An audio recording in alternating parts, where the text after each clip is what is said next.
Após um período de grandes tensões que ocorreram entre 47 e 53, períodos como a Guerra da Coreia, a questão da bomba atômica soviética, a Revolução Chinesa, a doutrina Truman.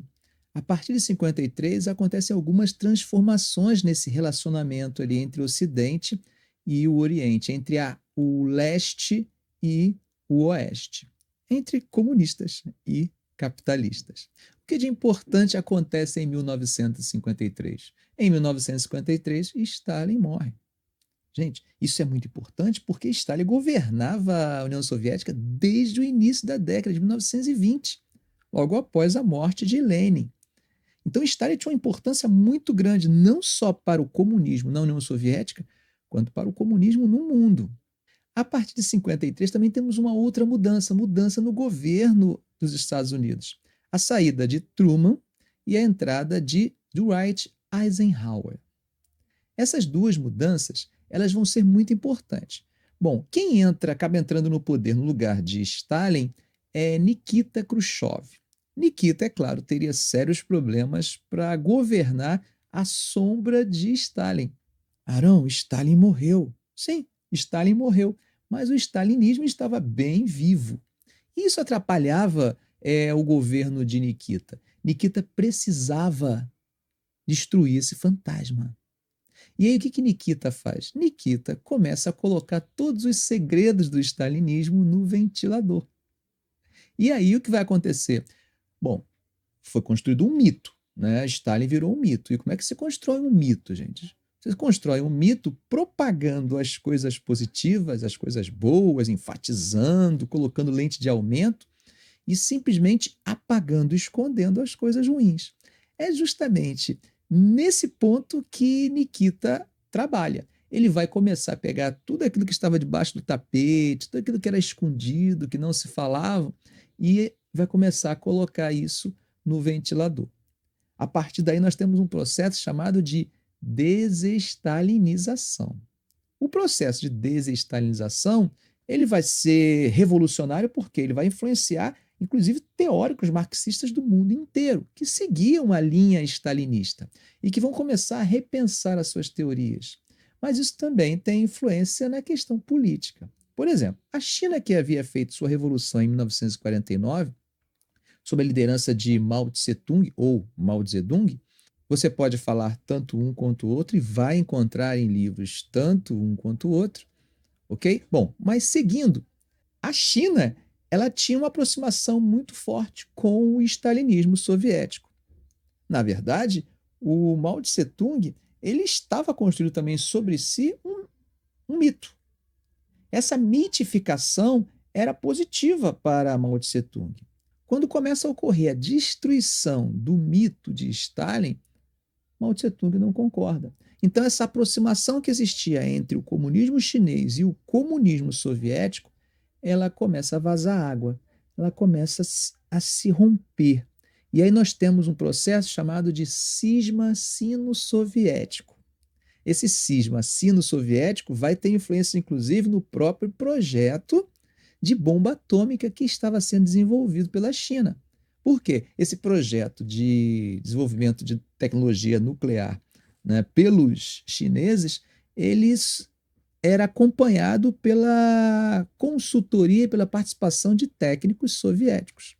Tanto que em 1960, os técnicos soviéticos que estavam na China são expulsos, saem do país. E a China vai ter que começar a desenvolver a sua própria tecnologia com recursos próprios. Eles vão se dar bem, porque em 64 eles fazem o primeiro teste.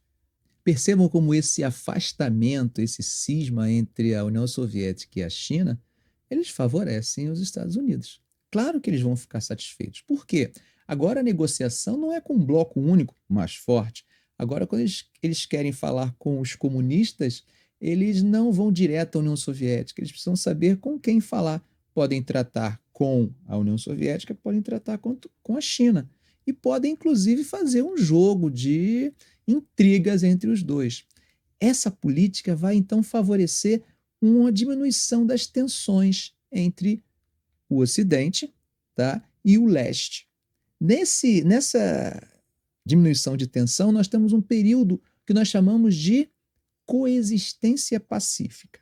Então, a partir de 53, nós iniciamos um período chamado de coexistência pacífica na Guerra Fria, que supera um pouco aquele período inicial chamado de Guerra Fria Clássica ou Primeira Guerra Fria, que é um período de mais tensão, ok?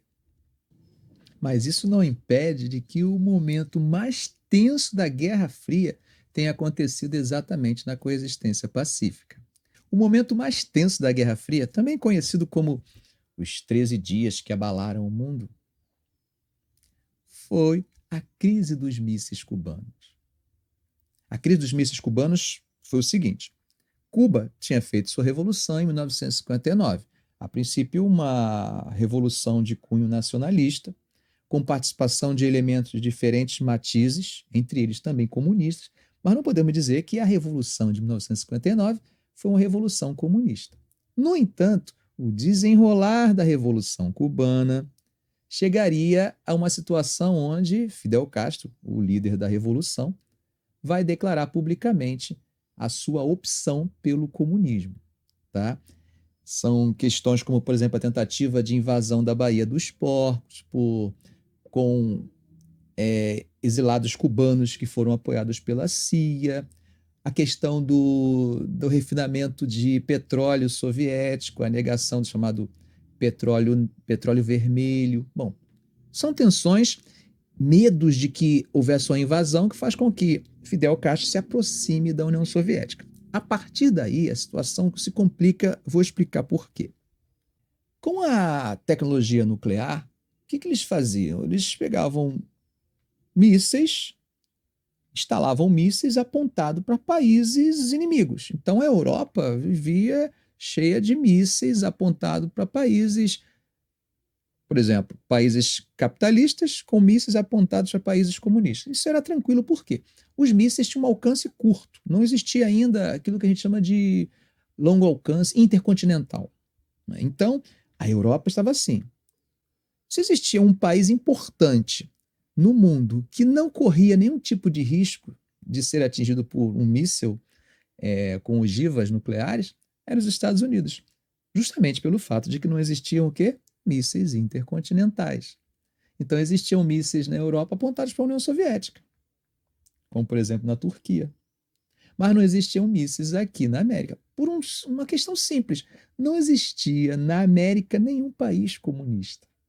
Quando Cuba se torna comunista, a situação muda de uma forma absurda, porque agora é possível instalar mísseis no território cubano apontados para os Estados Unidos. E olha que é pertinho. Muito bem.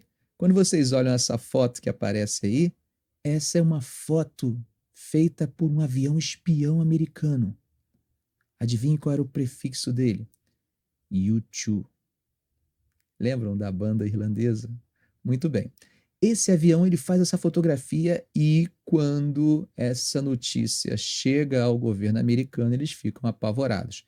Por quê? Seriam mísseis chegando ao território cubano. Essa situação é apavorante. Por quê? Não te mostra com clareza se já existem instalados, se esses são novos, se esse é o primeiro, se esse é o segundo. E essa tensão em torno da existência de mísseis cubanos apontados para o território americano, isso gera uma grande tensão, que são chamados 13 dias que abalaram o mundo. Existe até um sambinha de carnaval aqui no Brasil, que eu não vou cantar para vocês, que faz uma paródia, uma brincadeira mesmo de duplo sentido com essa questão dos mísseis cubanos. Chega um momento, inclusive, que navios soviéticos que estavam vindo em direção a Cuba ficam frente a frente com navios americanos e ali numa situação que poderia a qualquer momento ter um conflito. Você imagina se um marinheiro sai, escapa lá, né, escorrega no chão molhado, bate ali num botãozinho, joga um torpedo. Bom, claro que isso não acontece, né? Acho que não. Mas a tensão é muito grande. E os soviéticos resolvem dar meia volta e retornar. Tá? Então é um momento de muita tensão. O mundo todo parou para olhar essa situação que poderia desencadear a Guerra Fria. Lembram daquela metáfora, aquela brincadeira que eu fiz do rapaz com a arma ali? É uma situação realmente muito tensa. Muito bem. Gente, e aí isso acaba sendo resolvido diplomaticamente. Há um tratado, há um acordo entre o governo americano e o governo soviético. Cuba fica só assistindo. O acordo é o seguinte: